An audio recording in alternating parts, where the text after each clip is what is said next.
Hello. Today I'm going to be doing something a little bit different with you guys.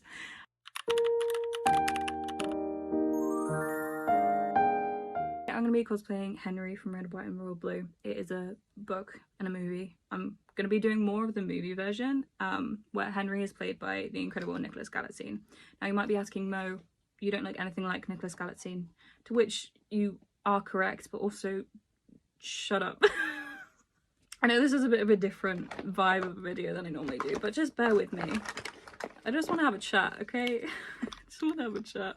Recently, I've not been doing too great without getting into detail.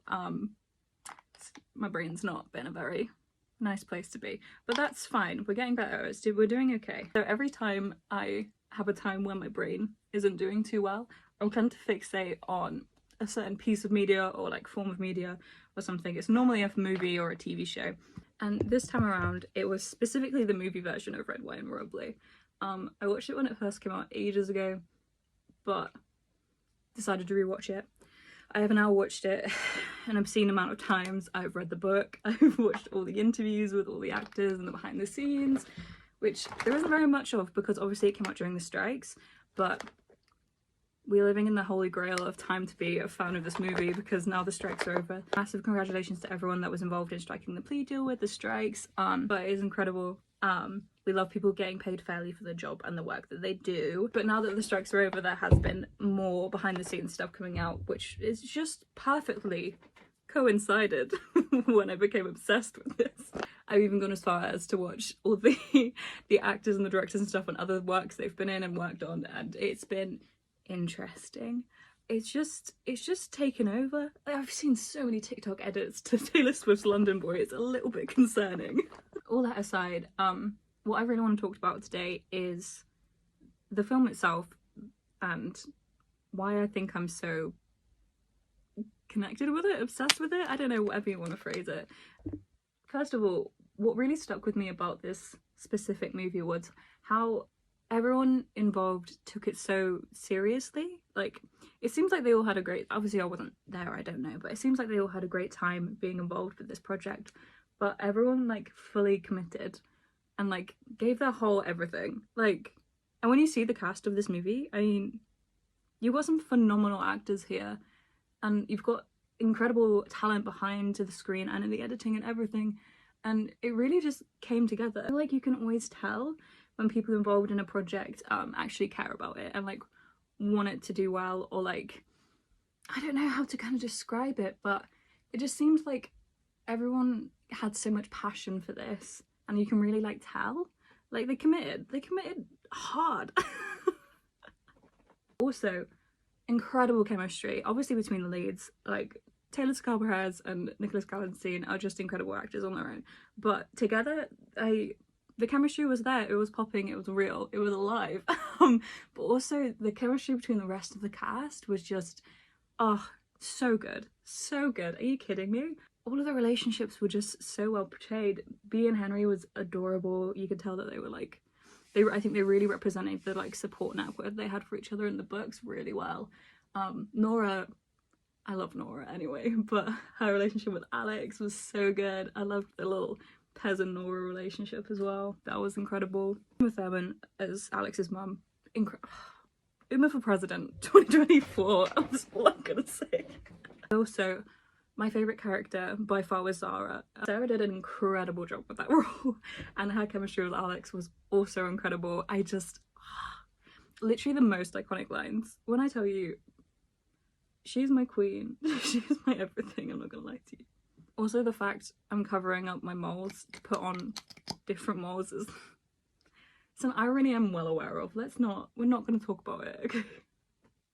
I also have to say I really enjoyed the fact that Casey was so heavily involved, or from what it seemed like was so heavily involved in the production and the script and everything, because obviously this is their book, it's her baby, and it's really important to like make sure the correct messaging was put across and stuff, and it seemed like overall it was. I think it's very truthful to the book. Like, they recreated so many scenes and adapted what needed to be changed.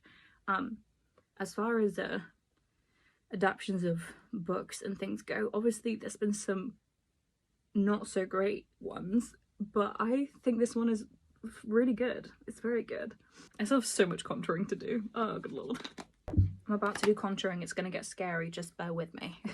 And I think the biggest draw to me for this movie is obviously it's a queer romance. Queer representation in media has been problematic to say the least. It's only in recent years that we've started actually getting genuine and like authentic or even just nice queer love stories in media, especially on something as big as the movie, like an Amazon Prime movie. Like, let's be fair, for years and years, like if there was any queer story in a TV show or a movie, it was used as like a joke. Like it was either used as a joke or like it was painfully stereotypical.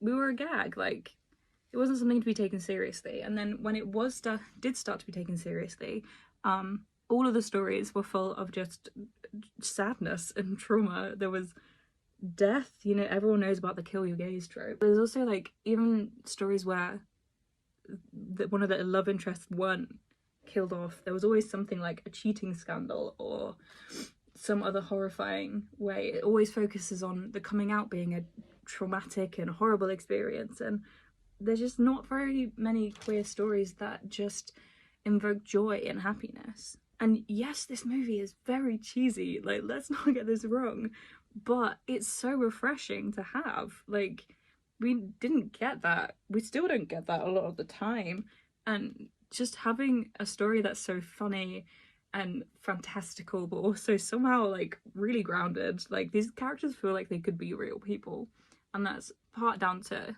Casey's writing in the book, the script writing, and also the actors' portrayals. The romance isn't played for laughs. It's a funny film, but the romance isn't the funny part of it. Like, and that's just so enjoyable. Alex coming out in the story for me was just... I cried. I cried a lot, especially the first time. The way they played it is just like a normal thing. They didn't make it a big horrifying deal. Like obviously he has the realization and then the coming out to the parents, but the way that one scene with with Taylor and Uma where they're sat on the sofa and they have that little moment, it was just beautiful to see and refreshing, honestly. And I would just really enjoyed a fun romantic comedy that is just also gay. I enjoy the way it didn't shy away from the queer love story being the main plot of the film. It was just incredible. They didn't try to hide it under layers of other things. Like they could have easily made it more of a like political based film or more sad, and obviously it has its sad moments. Like it has its drama because we're gay, we live for the drama. The romance was the true joy of it. It was the true heart of it, and I think you can really tell, and it just made me very happy to see.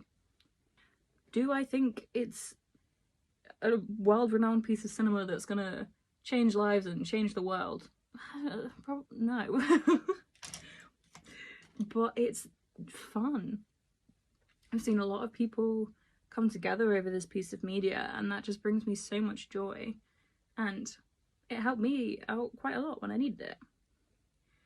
I'm also going to take a break from talking because I'm not actually doing any makeup, and I'm gonna not complete this if I don't, so I'll be back. I still don't look like Nicholas Galaxy, but I don't know that myself, so I'll take it. I'm gonna put some clothes on. Not that anybody asked, but the specific Henry I'm trying to do is the one from the cake scene right at the beginning. Now he has a white bow tie on at the beginning, and I don't own a white bow tie, so I'm trying to decide if I want to do a black bow tie or if I want to do a white normal tie. Hard decisions. I can't say I like it, but it's done. Ignore how bad this outfit is. I didn't think this through very well. Anyway, final thoughts and takeaways. I guess mostly I wanted to make this video because I just want to highlight the importance of representation in media. I mean, obviously it feels like a pretty much like most people know at this point that being able to see yourself in characters and everything like that is really important, blah blah blah blah blah, but it can't be overstated, its importance. Another thing is I really hope that we see more queer stories in media that actually have a happy ending, because that was it's nice. It's nice to see. I do think we are at a turning point for these things, but with everything going on in the world at the minute, you never know. It feels like a lot of things are going backwards, so I really hope that this is one thing that continues to progress and get better. But yeah, we'll see. Also, how fantastic having escapism through films, TV, other types of media, like how important it can be. I can't overemphasize enough how much I adore this story, both the book and the movie. They both helped me out quite a lot, which is nice. They both mean quite a bit to me now. I don't even know what really was the point of this video.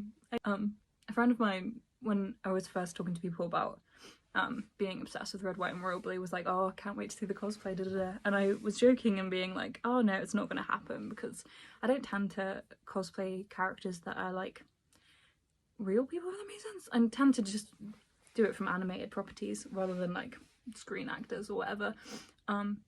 But then I realised that cosplay is how I show kind of my love for different pieces of media and stuff, so why wouldn't I give it a shot?